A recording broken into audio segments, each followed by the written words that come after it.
Dogwane ka usi.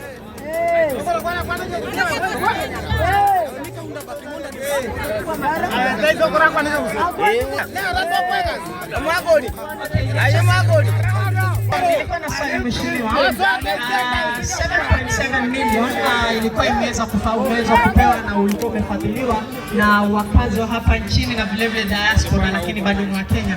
Wengi walikuwa wanajiuliza wewe ulikuwa mamlakani kama Chief Justice.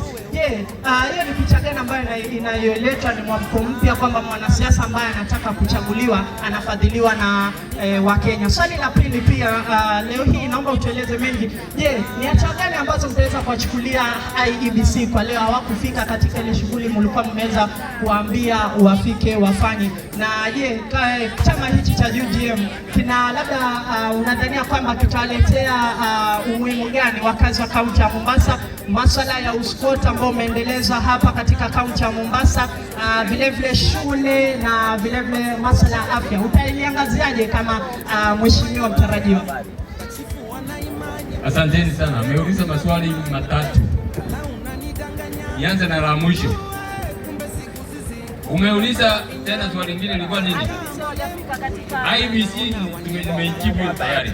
Tutaenda tuwaulize ni kwa nini hawatakuja hapa. Watuambie ni kwa nini, kama wanataka kurudi tutarudi na wao waje kuandikisha hao watu hapa. Swali la tatu kuhusiana na ufadhili wako ambao Wakenya wanakuwa kufadhili kupiga siasa yako 7.7 milioni tayari unatokea.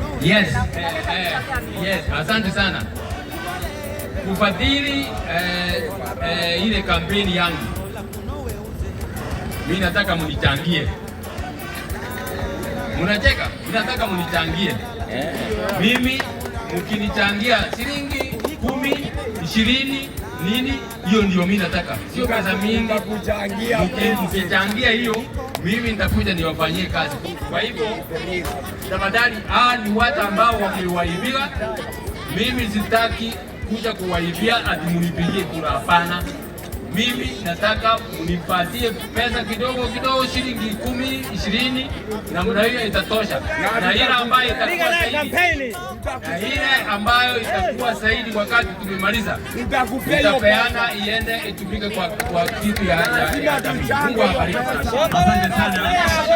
Mheshimiwa, kutokana na juzi tuliweza kumsikia Rais William Ruto akipinga siasa zisifanyike kanisani. Labda wewe unalipi? Kwa sababu yeye pia anapiga siasa kanisani, lakini hataki wale viongozi wa upinzani kuendelea kupiga siasa kanisani. Labda unalipi? Unajua, Ruto anawaambia msifanye hii, lakini anafanya hiyo.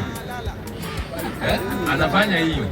Nakuza mchangu uhiko ni mama nata olebe wa baba nyevu fondo mbola anzioma na kungoja mbola konze mbola olebe wa baba werubi kache mbola mbola na alba mbola konze mbola olebe wa baba wetima simbola olebe wa baba moshi nawe mbola bebe wa baba baite mbola mbalewe baba vera mukyuti mbola bebe wa baba bekaruga mbola mbalewe wa baba izantakai mbola bebe dada nyanyarukia mbola mbola kunoa baba utsikite mbola mbalewe wa baba we mabaya mbola mbola kwanza usage